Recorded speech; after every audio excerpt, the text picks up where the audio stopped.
Shabbat Shalom and welcome to Thought for Shabbat. This week we begin reading the book of Exodus, and in it we're introduced to Moses.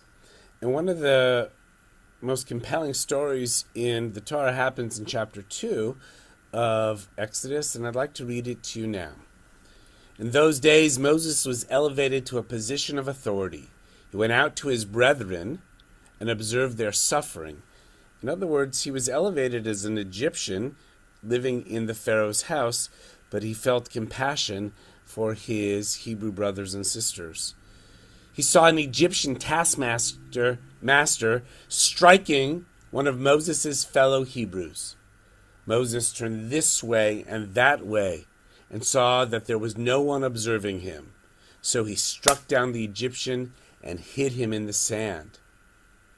When Moses went out the next day, he saw two Hebrew men quarreling. Moses said to this wicked person, "Why are you going to strike your fellow?" The man retorted, "Who appointed you as a leader and judge over us? Do you intend to kill me as you killed the Egyptian?" Frightened, Moses concluded, "The fact is known of what happened the day before." So my question always is, if Moses looked this way and that way and saw nobody was there in the first incident when the Egyptian was beating down the Hebrew, and then Moses takes charge and beats the Egyptian and hides him away in the sand, how does anybody know?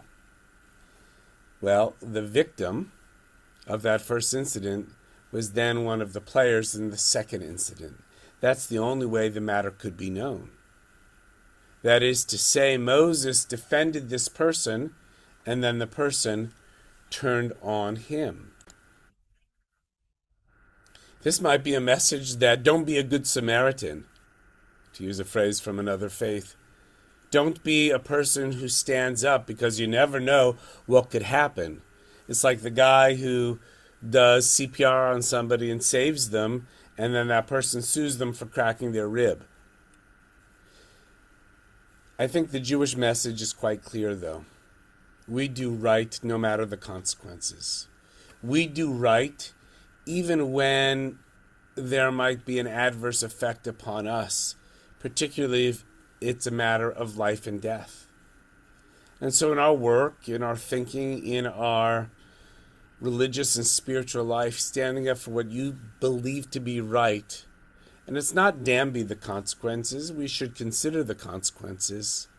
But right is always right.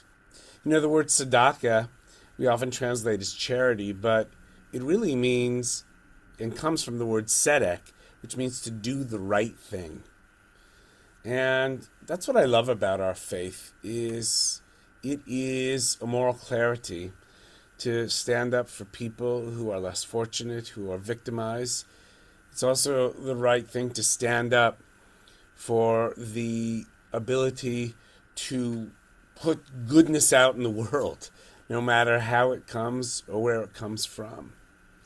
And so I think this story, troubling though it is, these two encounters where the victim is saved and then turns around and really does wrong to Moses by exposing the fact that Moses defended him because of who knows why, we need to think about and consider ourselves that nothing should get in the way of us doing the right thing, wherever and whenever we need to.